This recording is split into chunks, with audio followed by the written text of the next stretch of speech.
pasado martes 3 de diciembre, el Pleno de la Asamblea Nacional aprobó las reformas al Código de la Democracia, en las que se han incluido cambios sustanciales al sistema electoral. Sin embargo, el Observatorio Ciudadano Electoral anunció propuestas consensuadas para mejorar esta reforma a través del veto parcial del Ejecutivo. La entrevista a la carta, en diálogo directo con los protagonistas de los hechos. Nos acompaña en esta tarde Fausto Camacho, él es coordinador del Observatorio Ciudadano Electoral. Fausto, ¿cómo está? Muy buenas tardes. Bien, muchas gracias. Muy contento de poder comparecer ante estos micrófonos y la ciudadanía. Muchísimas gracias a usted por acompañarnos. El observatorio dijo que la reforma al código es positiva, pero insuficiente. Pues estaría dejando temas trascendentales detrás, dijeron. ¿Cuáles son justamente esos puntos que la Asamblea no ha tocado? Bueno, básicamente los temas relativos, por ejemplo, a la transparencia en la gestión, en la administración de los procesos electorales. Es un tema prácticamente no topado y que ha incidido en la legitimidad de los procesos electorales de todas las últimas elecciones.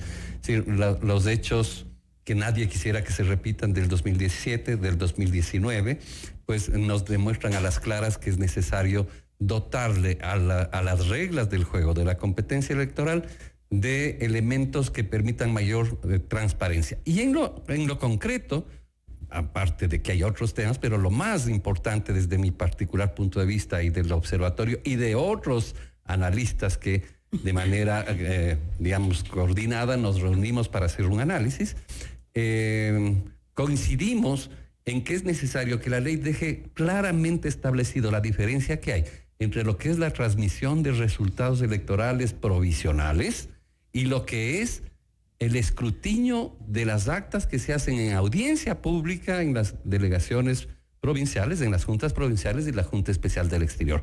Son dos hechos jurídicos, logísticamente distintos, jurídicamente distintos y que tienen una connotación distinta. El uno, los resultados provisionales, como su nombre inclusive lo indica, son provisorios, no tienen valor jurídico, no son vinculantes, no se puede acudir a interponer recursos contra ellos. Los únicos que deben tener valor jurídico, y la ley debe decirlo con absoluta claridad, son aquellos datos que nacen del escrutinio en audiencia pública en cada una de las juntas provinciales y en la Junta Especial del Exterior.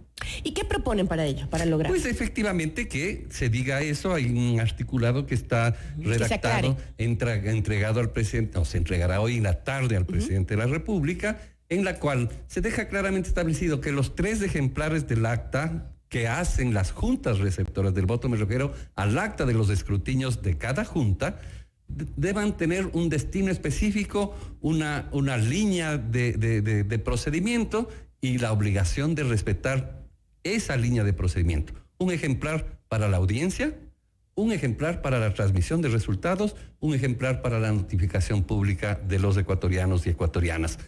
Y en esos está en el artículo 127 una propuesta de modificación, incluyendo estos conceptos para que no quede a la discrecionalidad del organismo electoral, que actuaba en el pasado sobre la base de un artículo transitorio, añadido, ¿no es cierto?, que inclusive tenía una mala redacción porque en vez de hablar de resultados provisionales, decía resultados provinciales, y que la reforma no lo topó ese artículo, luego de haber sido advertidos los asambleístas de que había que corregir una cosa tan elemental como esa. Entonces, ese es un ejemplo clarísimo de la trascendencia. Ahora, si se aprobara la ley tal y como la planteó el legislativo, ¿cómo usted vería el panorama de las próximas elecciones que están por venir? En ese ámbito absolutamente complicado. ¿Por qué? Porque estaríamos con reglas del juego que podrían hacer que se repitan con facilidad los hechos bochornosos de la transmisión de resultados y del escrutinio ilegítimo del 2017, del 2019, algo parecido de lo que acaba de suceder en Bolivia. ¿Por qué? Por falta de claridad en las normas. Y entonces el Ejecutivo tiene la posibilidad, obviamente, de acoger, en todo caso es potestativo del señor presidente. Él puede o no acoger los pedidos que puedan surgir.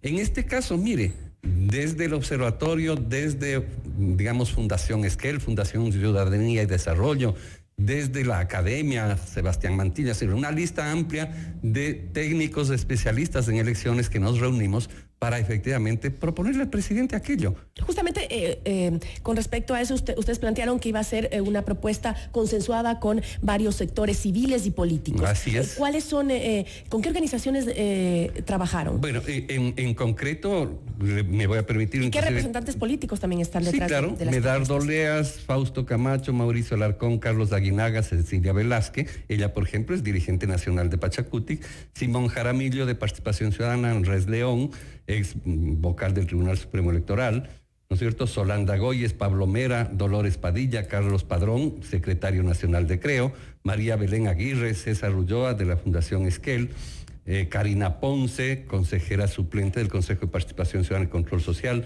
Sebastián Mantilla, Luis Bravo, Clever Herrera, Verónica Larrea, entre otros, digamos, que tienen acumulados o tenemos acumulados una experiencia en administrar los procesos electorales de largos años y que lo único que queremos en este caso es dar una contribución al país.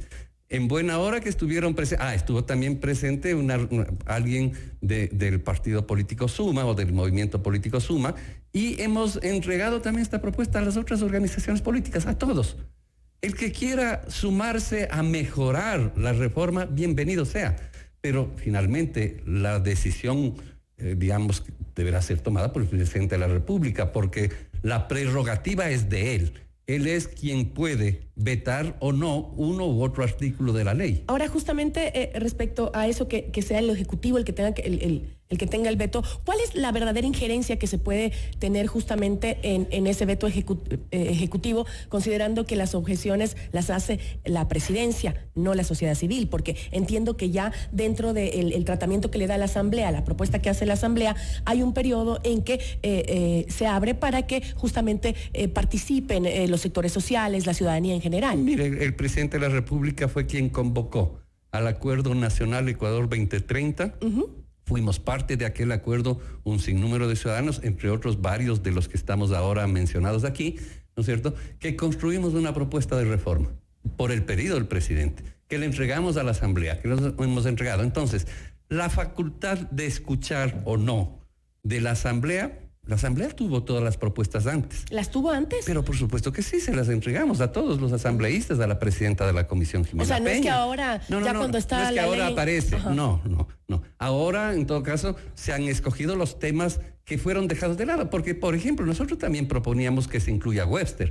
Nosotros también proponíamos que la lista sea cerrada y ya deje de ser una lista abierta. Y proponíamos otras cosas que ya no hemos propuesto en el veto porque fueron recogidas, u otras pues porque finalmente se quedaron en el tintero.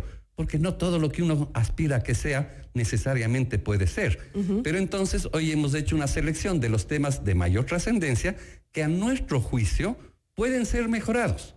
Deben ser mejorados, porque el beneficio finalmente no es del observatorio o de quienes estamos haciendo, el beneficio es del país entero. Pero si la Asamblea no acogió sus propuestas, ¿por qué cree que ahora el Ejecutivo las va a acoger? No creo que pueda o no. La Asamblea acogió unas, no acogió otras.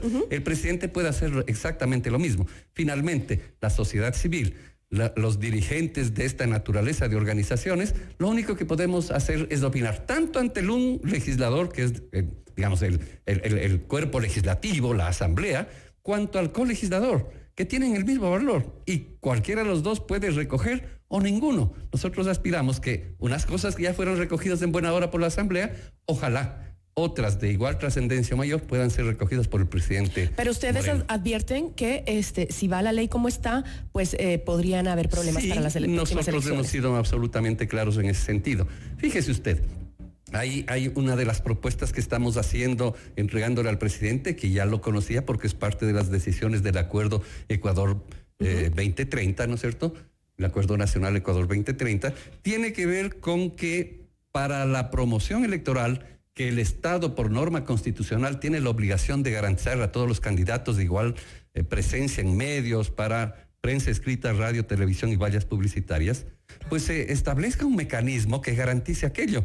Y ese mecanismo es bastante sencillo, que los medios de comunicación que son usuarios del espectro radioeléctrico, que es de propiedad de todos los ecuatorianos, entreguen durante los 45 días de campaña el 5% del tiempo al aire al Consejo Nacional Electoral, para que éste lo administre y lo entregue de manera igualitaria, equitativa a todas las candidaturas. ¿Sabe cuánto podría significar eso en un ahorro para la caja fiscal? Más de 10 millones de dólares.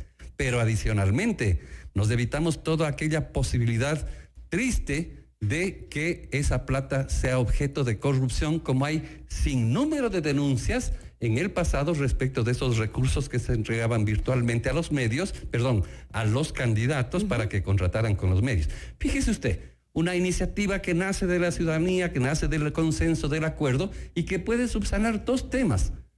Una, ayudar a alivianar la crisis fiscal, pero además de aquí para adelante. U otro tema, que le voy a poner otro ejemplo clarísimo, que está tomado pero parcialmente en la reforma: la depuración del registro electoral. Hay que depurar el registro. Pero vamos, antes del tema de la depuración del registro electoral, sobre el tema de la transparencia en las elecciones, y para no volver a vivir lo que vivimos con el caso Sobornos 2012-2016, que nos aterró a todos los ecuatorianos. Justamente estos casos de corrupción tan graves, el gasto electoral ha sido uno de los puntos principales del debate. La Asamblea incluso apostó por la bancarización de estos importes. ¿Usted consideran que es una medida importante, suficiente? Hay que Absolutamente insuficiente, por una sencilla razón.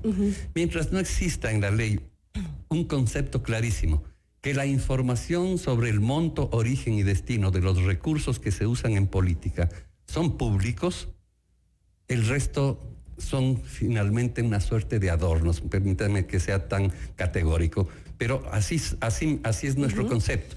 Porque si usted, Gisela, o yo, o cualquiera de nuestros radioescuchas, o cualquier ciudadano ecuatoriano, en las próximas elecciones no tenemos acceso a la información de dónde provienen los recursos que tienen nuestros candidatos o los candidatos en la campaña, pues no hemos avanzado mayor cosa. Es lo mismo que tenemos ahora. Entonces, la bancarización es muy bien, ya está, pero ya estaba antes también. ¿Saben lo que falta ahí complementar? Es que esas cuentas en esos bancos no están sujetas al sigilo bancario.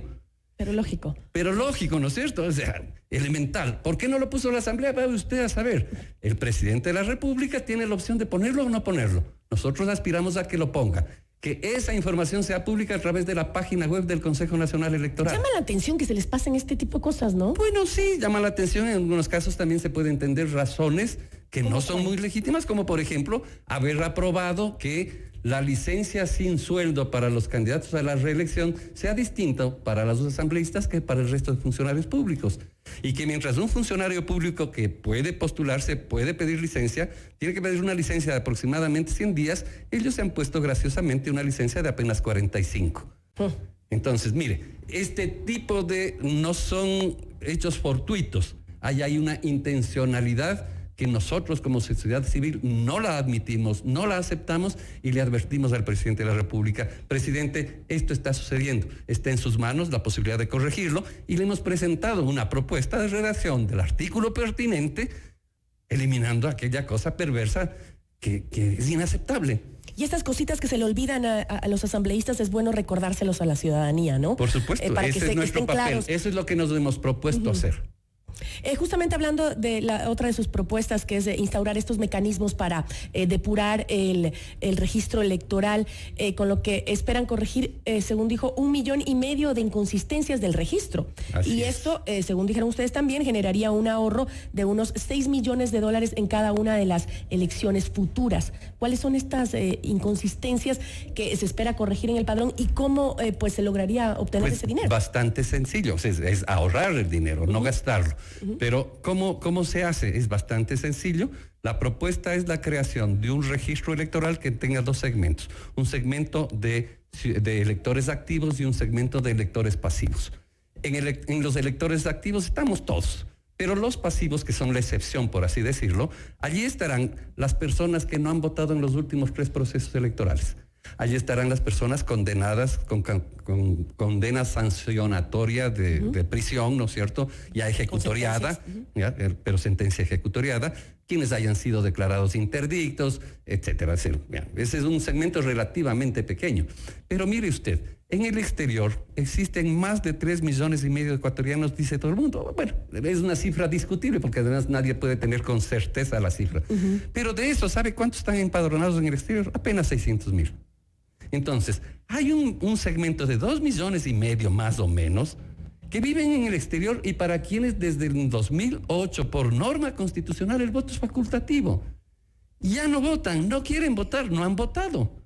Por eso cada año usted mira, o todos miramos, que tenemos más o menos 2,5 millones de personas que no se acercan a votar en un país donde la gente sí vota, porque le gusta a unos y por el voto obligatorio a otros. Pero justamente este segmento es de voto facultativo.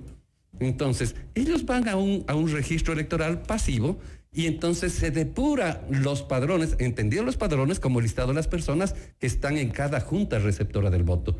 Si es que eso sucede, en vez de tener 40,000 juntas receptoras del voto, tendremos 35,000. Claro, en vez de gastar la plata haciendo papeletas, actas, capacitando gente, reclutando gente, etcétera, etcétera, etcétera, ese es el ahorro.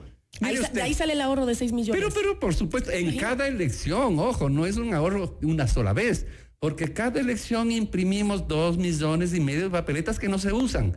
Cada elección hacemos actas y contratamos gente para que hayan 40,000 juntas receptoras del voto y son necesarias solo 35,000. Entonces, pero además, lo más importante tal vez no es solo el ahorro, es cómo ese hecho ha deslegitimado los procesos electorales, con los muertos supuestos que votan, con una serie de elementos que una vez que se subsane aquello, con la propuesta que está hecha, pues adquirirá mayor legitimidad del proceso y los dignatarios electorales, dignatarios que resulten electos de esas elecciones. Es decir, hay virtuosidad desde varios ámbitos y puntos de vista. Importantes razonamientos para acoger su propuesta, creo yo. Es importante que saber cuál será el resultado. Esperemos cuándo entregan estos. Esto será entregado el día de hoy en la tarde al presidente, al señor vicepresidente, en razón de que él coordinó el Acuerdo Nacional Ecuador 2030 y efectivamente buena parte de estas propuestas fueron construidas en el acuerdo. Hay otras que no son parte del acuerdo, pero que son parte de esta acción técnica.